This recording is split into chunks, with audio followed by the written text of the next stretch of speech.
An entire world is ready for you to start your career teaching the path to wellness. Mastering the science of mindfulness.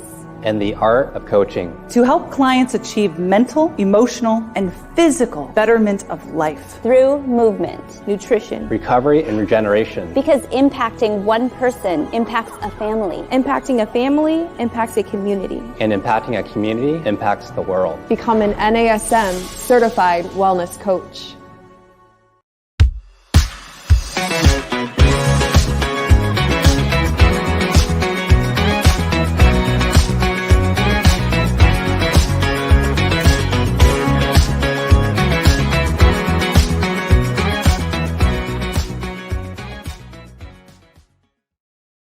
Well, hello there, listener, and welcome to the Better Than Fine podcast. I'm your host, Darlene Marshall, and I got a question for you. Do you want to get tough? I mean, really tough. Not that like John Wayne, cowboy, chewing on glass, fake masculine projection tough. I mean, real tough, mentally tough. Because to me, this fake idea where you're kind of like projecting toughness, that's not all that interesting.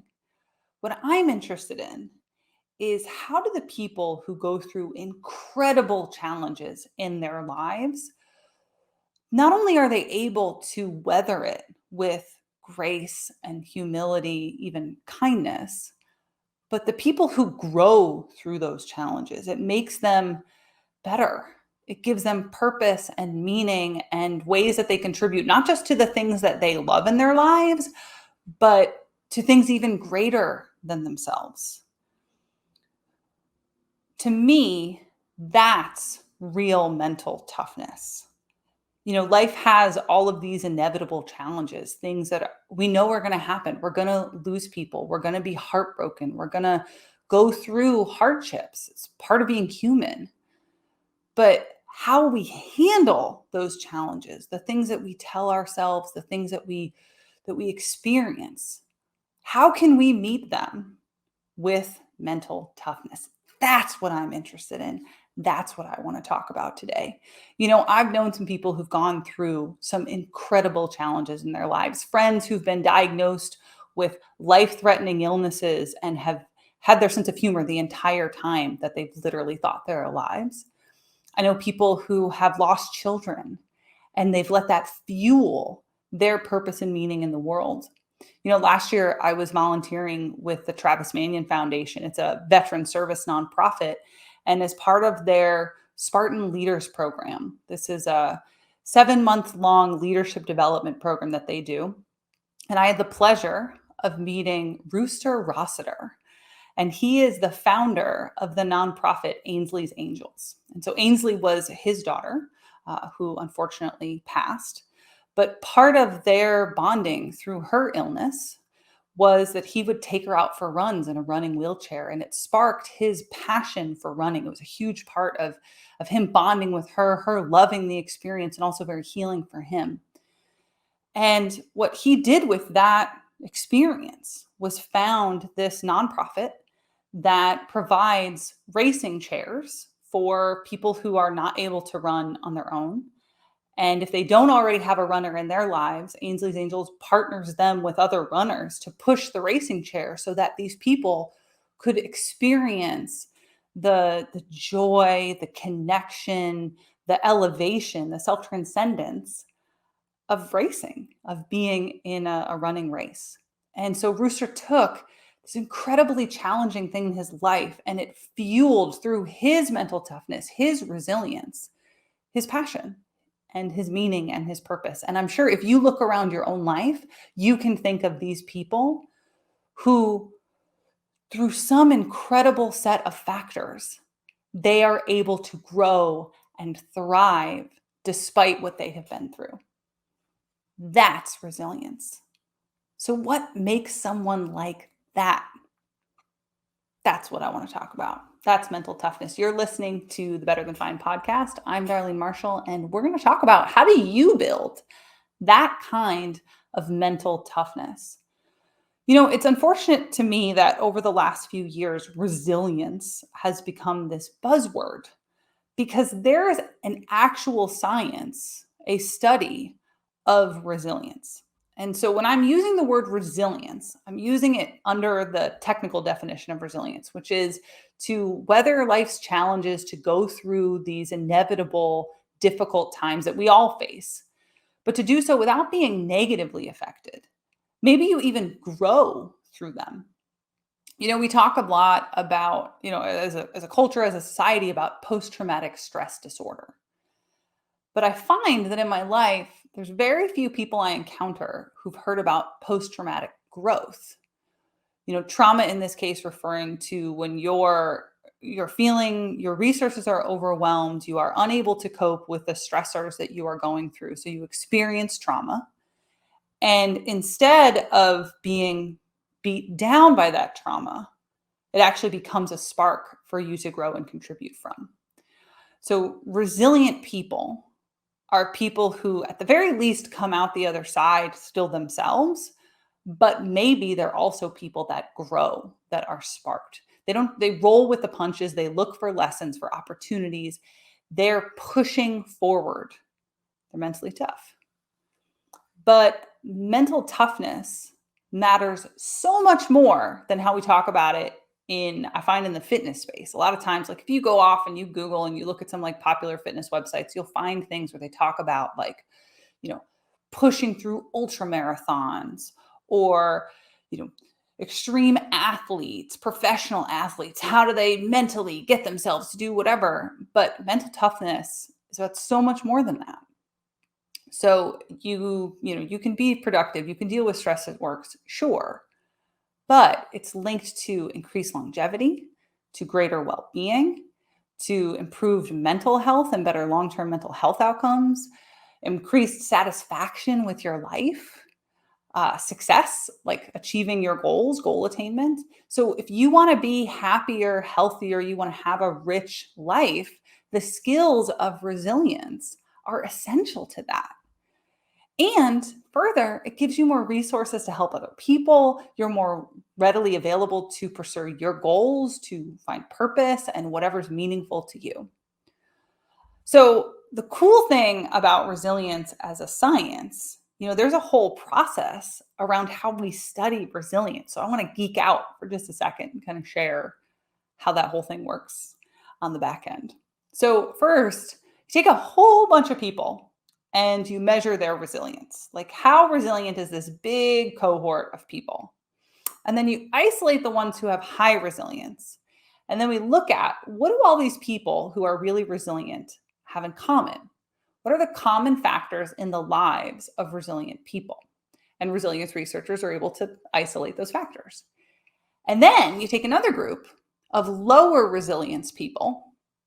And what happens if you give half of them the resilient stuff, the stuff that resilient people have, you teach them the mental skills, you give them support, and then the other half you kind of leave alone. What happens? And what they found, this is over years and years, decades of research, is that the low resilience group, given the factors of resilience that the high resilience group had, they become more resilient. So what does this mean? This means that mental toughness can be grown, that you take people who are struggling, who don't feel resilient, you teach them these resilience factors, and their resilience grows with time. So you can learn resilience. You can learn mental toughness. So what are these magical things that resilient people have in common? Why, I'm so glad that you asked. You're listening to the Better Than Fine podcast. My name is Darlene Marshall. We're talking about how can you build mental toughness? And according to the American Psychological Association, these factors of resilience, these strategies that you can use to learn it in your own life fall into 4 categories. So the first is connection. Then we have wellness, mindset, and purpose. And we're going to break all 4 down. So let's start with connection. Earlier I made a joke about John Wayne. Despite all the cowboy tropes, the idea of like being lone in the saddle, you're what do they call it, maverick, a lone wolf, all of those tropes of toughness, they're actually totally wrong because We are deeply social creatures. We are deeply interconnected as human beings. Our ideas about who we are and what we value are greatly affected by the people around us. And that means that when you feel that sense of connection in a variety of ways, it makes us far more resilient. So the obvious one is relationships, having deeply connected, strong interpersonal relationships where you feel like you can be vulnerable, you can be your authentic self, you have people who are going to show up for you. If you've ever listened to this show before, you've probably heard me talk about my grandmother. I love my grandmother. The fact that my grandmother exists and has ever existed makes me more resilient, right? She's someone I can look up to, someone I can go to, someone I know I can be myself with. Another way that connection can give us mental toughness, can boost us up, is through groups. Groups, specifically groups that validate our identity, that give us a sense of purpose and value. So this might be charity groups, this might be nonprofit organizations, social clubs. This could also be religious or spiritual organizations. So maybe you have a deep cultural identity, something that you really align, value, and feel called toward. That makes you more resilient. And the more that you lean into the way that that feels when things are challenging, those values and ideals that you've been taught and that you align with, the more mentally tough you're going to be. And it's not only important for psychological support, it's important for actual tangible resources. So if you think about it, how many religious or spiritual institutions out there offer, a place to go for counseling, for food. I know we have a community soup kitchen supported by a local religious organization. In some places, they're health services. So you're going to get more actual tangible resources having these groups to support you. Part of that is the willingness to let them support you. And the more identified you are with them, the more that you're going to let them in. And this is a big one. And this is one I don't see talked about a lot out there. People to have fun with. Our positive emotional experiences are completely different than negative emotions. They do different things in the brain. And some of those things that positive emotions do, well, they're a reparative function to stress. So if you're going through something difficult and then you go out and have fun with your best friend, you're going to be more resilient than if you, stayed home and binge Netflix. So it also allows us to bond with other people and create the relationships where we then can be vulnerable and get support. So having people and having events that you can go off and have fun and blow off some steam is a really important part of mental toughness. So we've talked about connection. Let's talk about wellness, because this is another big one that I feel like it's so overlooked. We talk about mantras and we talk about affirmations and we talk about self-talk and we talk, but we're not really talking about how we're treating ourselves when we're talking about being mentally tough. Because while we want to talk about the difference between mind and body and the connection between mind and body, you are one integrated organism. Yourself doesn't really separate into mind, mental toughness, and body resilience. You're all one thing. And stress and burnout aren't only psychological, they're also physical. So we can talk all we want about extreme and professional athletes being super mentally tough and how those last miles are all about your mindset or whatever. But they're only able to do that because they have really tight sleep hygiene and really dialed in hydration, right? So when we're talking about your mental toughness, when you're going through some challenging times, good sleep hygiene, eating well, eating in ways that support good digestion, maybe even supplementation, getting movement that feels restorative and nourishing, as opposed to I'm going to push myself through this thing, even though I'm tired and have been beat down. Meditation, hydration practices. The flip side of this is also avoiding depressive and dissociative substances. So, alcohol, too much caffeine, THC, other plant medicines that you're using for reasons other than, a religious ceremony or a spiritual connection. those substances can be depressing in ways that then whittle away your resilience.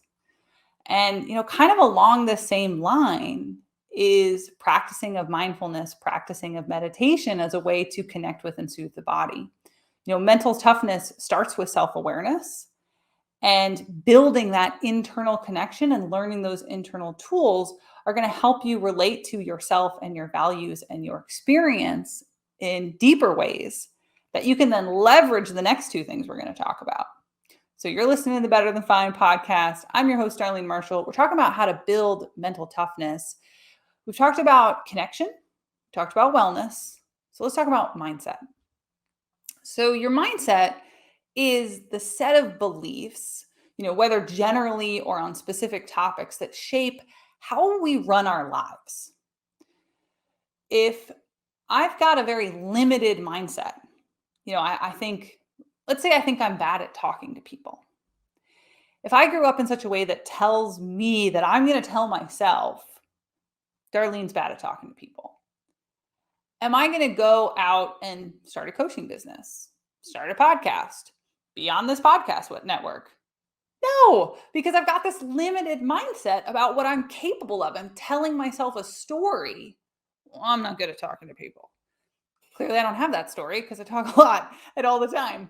But you probably have mindset beliefs that you're aware of, or maybe you're not aware of, that are going to affect your resilience. If you tell yourself, well, I'm just not very good at stress. Stress overwhelms me. That's a very different story than telling yourself, like, yeah, I can handle this.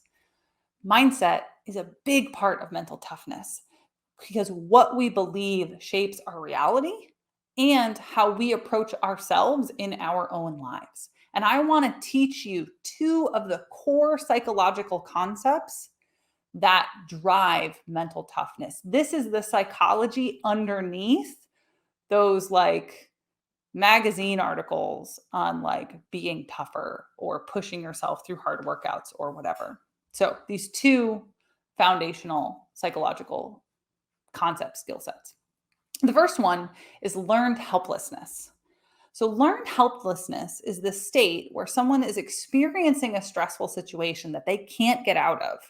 And they're in that state over and over and over and over until eventually they give up and they stop trying to get out of the bad situation.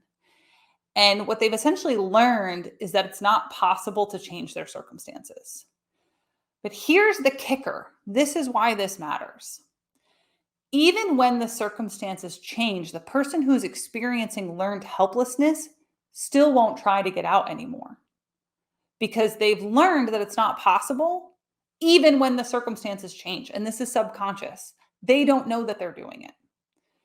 That person has learned that it can't be different and it won't change otherwise.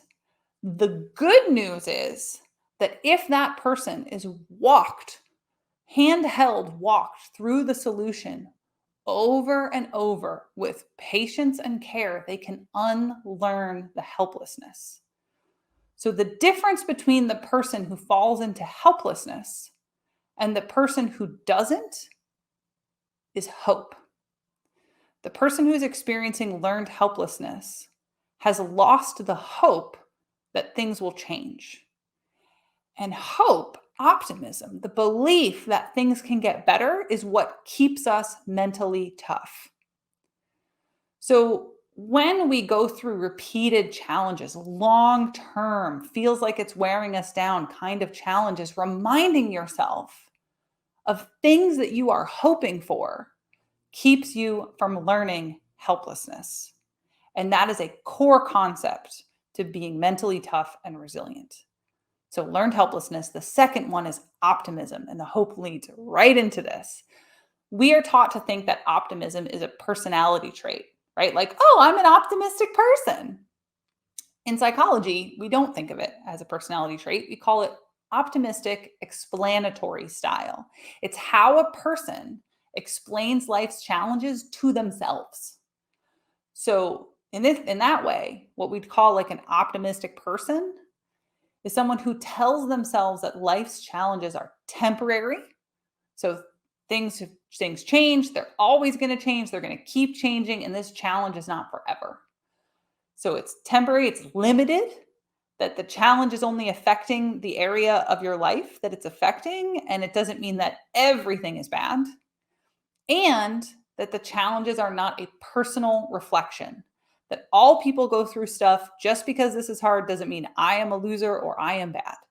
So let me just recap that. An optimistic person, someone who is looking for ways that they can get out of this, ways that things are going to improve, they maintain their hope, they're resilient to helplessness, is someone who sees challenges as short term, they're limited just to the problem, and they're not a personal reflection that, like, I am personally bad. That's an optimistic person. An optimistic person is going to hope for things to get better. They're going to be looking for opportunities for things to improve. They're going to be looking for steps they can take to make things better. And that is going to make them more mentally tough. You're listening to the Better Than Fine podcast. I'm your host, Darlene Marshall. We're talking about how can you build mental toughness. And right now we're unpacking, what does the American Psychological Association say that the groupings of things that build mental toughness. So we've talked about connection, we talked about wellness, and we just talked about mindset. And so number 4 is purpose. Now I could do an entire episode on purpose, and we probably will, because it's one of my favorite things to talk about. And there's plenty of studies that show that purpose is a major factor in life satisfaction, but it's a little tricky. Because when you're young, let's say you're in your 20s, the search for purpose is what makes you have more life satisfaction. But as you age, it's having purpose that increases life satisfaction and drive, right? So you're in your 20s, you're just starting out in life, and you're like, what's my purpose? You're like that song in Avenue Q. So what's my purpose? You're out there searching for purpose. The search for purpose gives you meaning and fuels you. But as you get a bit older, I'm pushing 40 now. So like pick your threshold of what older looks like. It's having that purpose, having that drive. Now, the sticky wicket for me is I hate the way people talk about purpose, because people talk about it like it's a binary, like you have it or you don't. I actually think it evolves as we evolve and grow as people. And it's the way that we frame it, there's that mindset thing again, that actually affects how we think about purpose in our lives. So I want to encourage you to think about purpose, not as singular, like there's one reason I'm here, but as an evolution that happens as you evolve yourself. But when it comes to mental toughness, having goals, seeing life struggles as part of something meaningful, something higher, right? I talked about Rooster and Angel's Angels. Seeing what he and his family were going through as an opportunity to learn so that he might serve has been deeply soothing to him. And it allows us to connect our actions to our values, to our purpose. So we're growing toward something, toward our higher callings, and we're able to find meaning then in what we're going through. So together, all of that gives us an opportunity to then reframe our challenges, our struggles in the service of what we value. And that's why purpose matters, because it's how we explain all of this to ourselves in the bigger picture, right? If mindset is our moment-to-moment beliefs, purpose is the bigger reasons that we're going through whatever it is that we're going through. So I want to distill this down to another example, because it may be a little bit of a cliche example, but I think it's actually powerful, even if it's a cliche, because it's the cliche. And that's Oprah. So if you know anything about Oprah's life, you'll hear a lot of resonance here, but if you don't, buckle up. So we all know, if you know anything about Oprah's life, she had decades of inappropriate public comments on her weight, her appearance, a lot of racism that she struggled with, her sexual identity. Even though she was partnered, people made all kinds of comments about her and her best friend, just really whittled her down in the public's face. And she just rode that out. But early in her life, Oprah had a traumatic childhood. She suffered years of sexual violence. it eventually resulted in a pregnancy when she was 14, and a few weeks after the baby was born, it died. But if you think about what I said earlier about learned helplessness, the hope that things could change, she was going through trauma over and over and over again, but she told herself that it wouldn't always be that way, that she was not going to be a victim of her circumstance and she would find a way out. So she manages to go back to school. She finishes high school. She gets a scholarship to college. And then she starts out in local television. But as a Black woman, she was a rarity and she was treated as you might expect for the times. Now, she owns her own television network. And when we look at the purpose, the evolution of her purpose throughout her journey, the things that she was telling herself play a huge role in that journey. So early on in her life, once she got out of the worst of that trauma of her childhood, she told herself, I'm going to be a millionaire by age 32. That was the goal, this big, audacious goal. And it was so that she never had to worry about money again. So then that purpose evolved to, I'm going to be the richest Black woman in America, which she is. Eventually, she thought, I'm going to control all media representation of my character, my appearance, and my life story. Because she wanted to get to the point that she had the power to control how she was represented. Again, she did. And she did all of this through relentless positivity and a focus on self-improvement for others. She wanted to inspire other people to live their own lives in big, audacious, and great ways where they had control. They had control of themselves. So how does this practice look in your life? You're listening to the Better Than Fine podcast. I'm Darlene Marshall. This whole episode has been about mental toughness, but now I want to give you the goods. How to build mental toughness in your life. I want to give you some daily tips, but I also want to point out there is an article on the NASM blog under the same title as this episode that summarizes all of these tips and more. So let's dive a little deeper. First, I encourage you to link your daily wellness habits to, purpose, meaning your big whys in your life. It's easy to skip meditation if you're doing it because no, it's good for me. But if it's connected to your purpose and your calling, if you are meditating because you believe that it's going to unlock the potential that you hold inside you, that's a whole different story that you're going to be telling yourself first thing in the morning when you really just want to move on to your cup of coffee. So link your daily habits to meaning and purpose and your big whys in life, and you're more likely to do them. The second would be to connect with others who are on a similar path to you. It's difficult to change your life. If it wasn't difficult, personal trainers, wellness coaches, fitness professionals, life coaches, we wouldn't exist. This show wouldn't exist if people could just change their lives. And one of the challenges to changing your life to self-development work is being surrounded by people who don't necessarily have the values that you want in your life. So if you've got people in your life who are, a bit negative and they're holding you in your own old patterns, connecting with other people who are on your spiritual path, who are on a self-development journey, who have the same hobby as you. And it doesn't have to be challenging, but it could also be people who share similar trauma, like a support group.